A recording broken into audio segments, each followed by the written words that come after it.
Once upon a time, in a far-off land, there lived a man named Ali. Ali was a good person, but he was always in search of the truth. One day, he heard about a religion called Islam, which preached truth and peace. Curious, he decided to learn more about it. Ali visited the local mosque and met with the imam, who welcomed him warmly. The imam explained to Ali that Islam was not just a religion, but a complete way of life that taught the importance of honesty, compassion, and peace.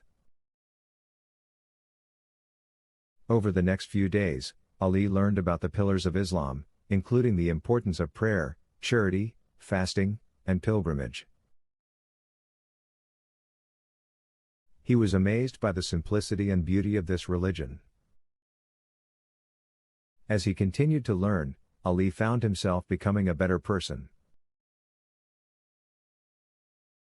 He was more patient with others, kinder to his neighbors, and more honest in his dealings. He realized that Islam truly was the religion of truth and peace. One day, Ali decided to take the Shahada, the declaration of faith in Islam. He felt a sense of peace and tranquility that he had never experienced before. From that day on, he dedicated himself to living as by with the teachings of Islam. Years passed, and Ali became known in his community as a kind and honest person.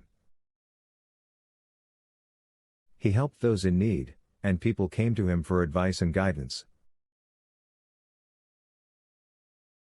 In the end, Ali realized that Islam had transformed him into a better person.